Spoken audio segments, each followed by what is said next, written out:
Bonjour tout le monde. Mon nom est Laurie Rousseau-Neptune. Je suis astronome résidente canadienne au Télescope Canada-France Hawaï. Et je suis aussi membre de la communauté autochtone de Mastoyache au Saguenay-Lac-Saint-Jean à Québec. Je suis vraiment contente aujourd'hui de pouvoir vous parler un peu de l'astronomie autochtone dans le contexte des éclipses solaires, étant donné qu'on attend une éclipse pour le 21 août prochain. La plupart d'entre nous, si vous êtes dans l'Ouest canadien, vont avoir la chance de pouvoir l'observer partiellement. L'astronomie autochtone est généralement basée sur des légendes et la tradition orale. Donc, c'est de génération en génération que l'information est passée sous forme de petites histoires. Donc, les Autochtones ont des histoires qui sont rattachées aux éclipses solaires dans différentes parties de l'Amérique. Donc, on a, c'est sûr, les Inuits, les communautés du Canada et des États-Unis, l'Amérique centrale et l'Amérique du Sud, qui voient les phénomènes astronomiques de différentes perspectives. Là, quand on parle justement des Inuits, il faut se rappeler que près du cercle polaire, on a des saisons très différentes, on a des journées parfois très, très longues, des journées éternelles, des nuits très longues aussi.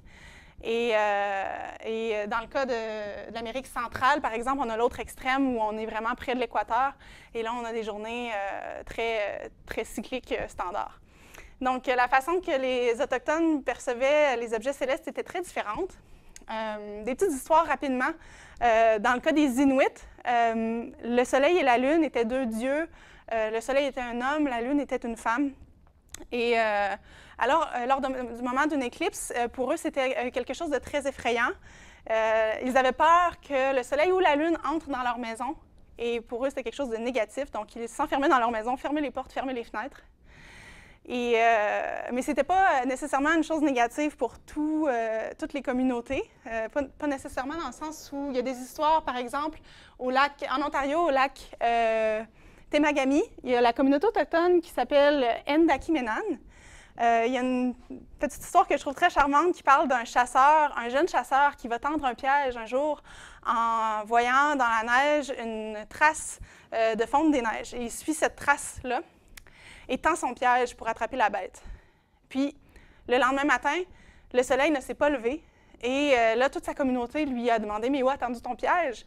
Tu vas peut-être attraper le soleil. » Et là, tous les gens se sont rendus où le piège avait été tendu pour voir que le soleil était pris.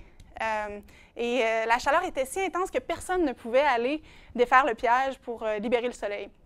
Chaque animal a pris sa chance, les oiseaux, les orignaux, les écureuils, mais c'est finalement un castor qui a réussi à libérer le soleil en allant gruger le piège avec ses dents. Et ça l'explique pourquoi, aujourd'hui, les dents des castors sont légèrement dorées. Ensuite, si on va un peu plus au sud, dans le nord-ouest des États-Unis, on a une communauté qui s'appelle Pomo, qui parle d'un ours qui se serait aventuré et qui aurait commencé un combat avec le soleil. Et il aurait mordu le soleil et arraché un morceau. Et ça serait une éclipse partielle, en fait, du soleil, expliquée par une éclipse partielle ou totale du soleil. Et puis cet ours-là aurait réglé son conflit avec le soleil, puis serait allé voir la Lune. Et il aurait à ce moment-là pris un morceau de Lune. Et c'est vraiment intéressant parce que cette histoire-là permet d'expliquer pourquoi, précédent ou par la suite à une éclipse solaire, on peut observer une éclipse lunaire. Donc, c'est vraiment une observation qui a été traduite dans cette petite légende-là. Ensuite, si on va plutôt en Amérique centrale, et on remonte un peu dans le temps aussi, on a les Mayas et les Aztèques qui, eux, vouaient un culte littéralement au soleil, qui était un de leurs dieux principaux. Les Mayas et les Aztèques vont faire des sacrifices humains pour le moment de l'éclipse, pour libérer le soleil, pour s'assurer que le soleil ne détruise pas la Terre, finalement. Donc, pour eux, c'était vraiment quelque chose de négatif, une éclipse. Et la seule façon de remédier, c'était de faire des sacrifices humains. Il faut comprendre qu'à cette époque-là, les sacrifices étaient souvent des choses qui étaient volontaires. Les gens voulaient même se faire sacrifier. Et les historiens parlent depuis le 4e siècle au 16e siècle qu'il y aurait eu jusqu'à 3 millions de sacrifices humains au cours du temps dans ces deux communautés-là.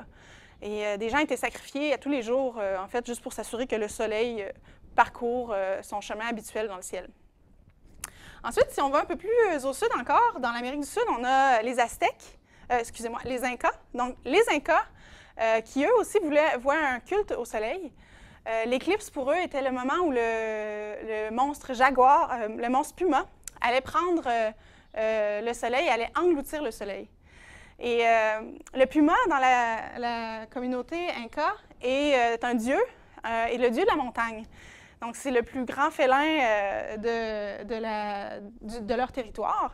Et on dit même que lors des orages, c'est le dieu puma qui est en colère, le tonnerre étant le grondement du puma et les éclairs étant le reflet de la lumière dans les yeux de la bête. Donc, les Aztèques vont faire du bruit, vont essayer d'effrayer la bête, vont même faire pleurer les enfants pour tenter de conjurer le sort et que le soleil revienne suite à l'éclipse. Donc, plusieurs petites histoires-là démontrent en fait l'importance des phénomènes célestes dans les communautés autochtones en Amérique. Je peux conclure rapidement en racontant deux petites histoires que je trouve vraiment très charmantes. Une qui vient d'Afrique, qui considère que les éclipses solaires étaient encore une fois un combat entre la Lune et le Soleil. Mais leur petite histoire remonte à un moment où la Lune et le Soleil étaient un couple et les étoiles étaient leurs enfants. Et le couple s'est séparé et même a séparé les enfants en deux suite à une querelle. Et le moment où il y a une éclipse, c'est lorsque la Lune veut aller chercher ses enfants qui sont du côté du Soleil. Donc, elle revient sur le territoire de son mari pour récupérer ses enfants. Et puis, finalement, la Lune se rend compte que ses enfants se battent entre eux. Pour envoyer un message de paix, elle retourne chez elle et envoie un arc-en-ciel de paix. Donc, l'arc-en-ciel, pour eux, était un symbole de paix. Et ça l'explique pourquoi la Lune et le Soleil sont chacun de leur côté, que les étoiles aussi sont du côté de la Lune, et pourquoi, finalement, parfois, il y a des éclipses solaires.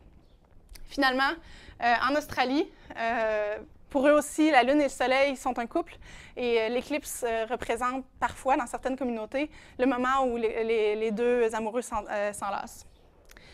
Et donc, ça conclut un peu les histoires que j'avais à vous raconter aujourd'hui. J'espère que ça va vous inspirer pour avoir vos propres histoires sur les phénomènes astronomiques. Merci.